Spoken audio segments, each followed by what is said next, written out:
name is Gloria Carter, and I am a Family and Community Health Agent with Prairie View A&M University Cooperative Extension Program. I'm so excited to have you join me today in making this very healthy, delicious snack.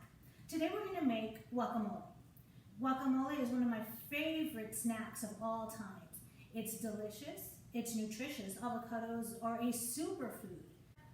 A drawback could be sometimes that avocados sometimes are not readily available.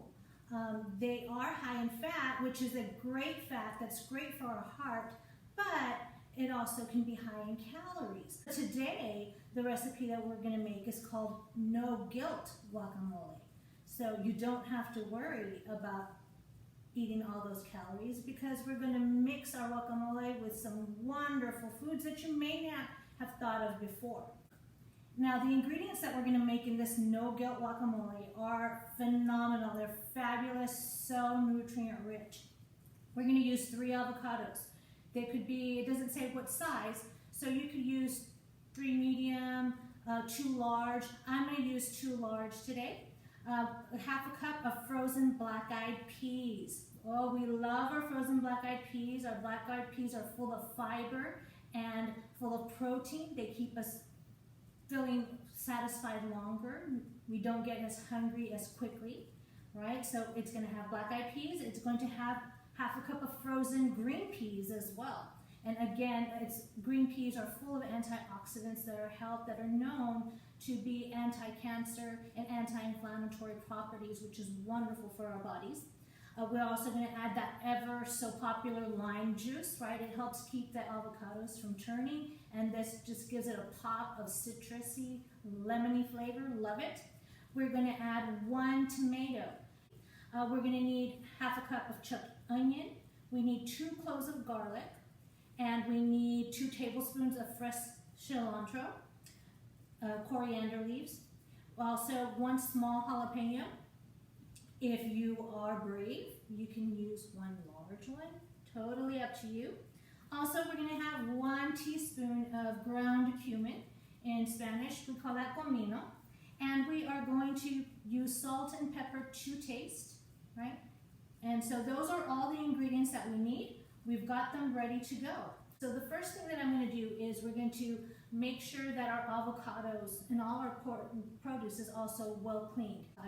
When we cut it, any dirt, debris, any type of bacteria that may be on the top of our avocado may transfer via the knife into the flesh of the avocado, and we don't want that. So we need to make sure that it is well cleaned and dried as well.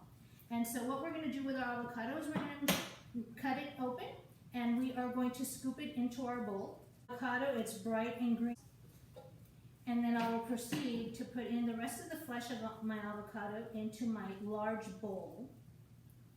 Now that I have my avocados into the bowl, I'm going to mash them up a little bit. Now this is also going to be your preference. Do you want it a little bit chunky?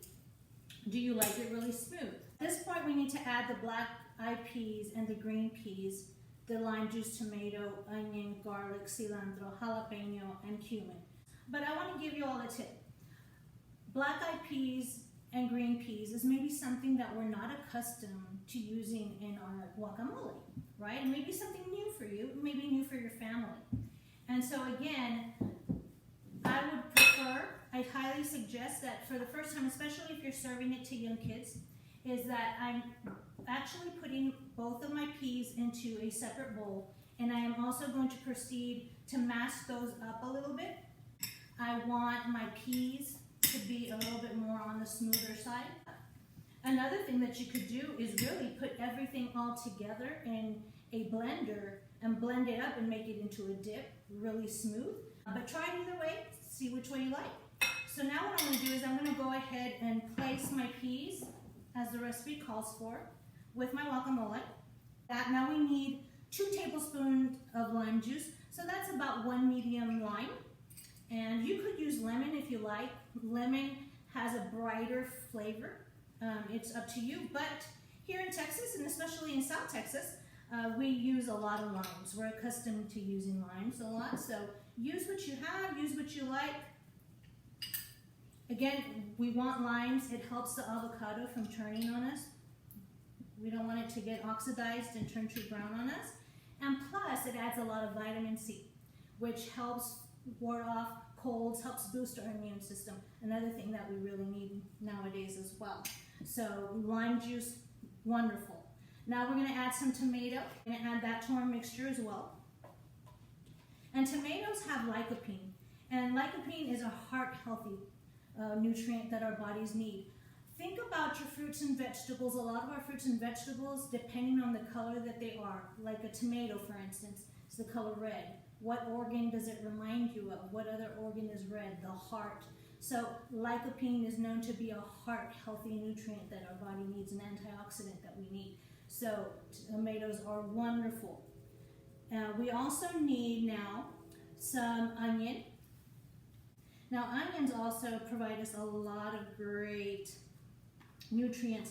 They help with the bad cholesterol, the LDL. It helps lower the LDL cholesterol, so that's wonderful, right? Another benefit that we love. This is looking so bright, you guys. I really, really wish you could see that. And so now we still need our garlic. And so we need about a table or a teaspoon of garlic, so we're going to do that.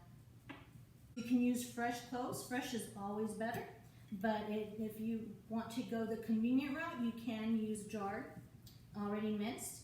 Then what we need next is cilantro. And the cilantro, we need about 2 tablespoons. I'm going to use my kitchen shears, a great tool, utensil to have around the house. And then I'm just going to bunch it up. Easiest way to cut it, bunch it up. And I'm using just the leaves. And I'm going to cut it into my mixing bowl. If you're one of those individuals who doesn't like cilantro, please feel free to remove it. All right, and so the next thing that we want to is add our jalapeno. So what you can do to your jalapeno, if jalapeno is not as spicy as a serrano pepper, just letting you know, this one is a little bit milder in flavor. A lot of people think that the jalapeno is spicier, but actually the serrano, which is the skinnier one, is hotter than this. So one, this is a degree lower than that. But if you still think it's a little bit hot, you can cut off your end and then take out, devein, take out the vein, take out the seeds, because a lot of the heat is located in the vein, can be found in the vein and the seeds. So you can take that out. If you love spicy and the hotter the better, then you can leave the vein and the seeds, nothing wrong with that. And then you're going to go ahead and chop that up as coarsely as you like. If you like chunky pieces, great. If you want to mince it into small little pieces, you can do that as well. Again, it's going to be totally up to you how you want to use it. If you need it a little more kid-friendly, could you leave out the jalapeno? Most definitely you can. Now the jalapeno is also great for our metabolism. It's known to speed up metabolism because of the capsaicin in it. And so, well, who doesn't like a little bit of a metabolism booster, right? So again, you can use that according to your liking. And then what we also need is the cumin. And so I've got the cumin and my jalapeno on my board. And so now we've got all of our ingredients in there, and we just need to add some salt and pepper to taste. Now, I do suggest that you go easy on the salt. We do have a lot of heart disease and high blood pressure in Texas. And so we want to make sure to not eat as much salt as we are accustomed to. Remember, a lot of our foods already have a lot of sodium in them naturally. And then especially if we're eating any type of canned foods, those have a lot of salt, sodium in them too. So use it just to taste, all right? And we already have such wonderful flavors with the garlic and the cumin in here that there's a lot of flavor. You're not gonna need so much salt in it.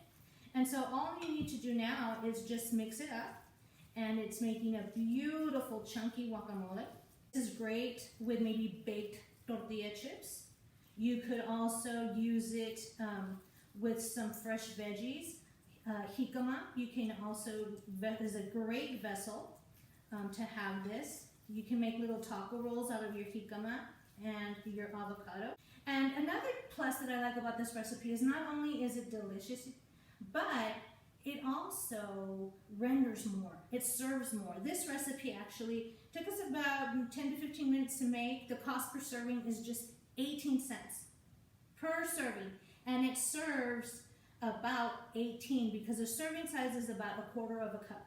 So you could have 18 servings of this. So it's great for the type of gathering, large families. This would be great to serve at those types of gatherings once we're able to have them again.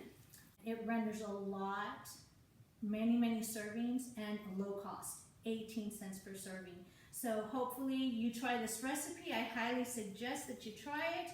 I tell you, it's beautiful. I'm going to go and show you what it looks like up close. Nobody would ever be able to tell that it has black-eyed peas and green peas in it.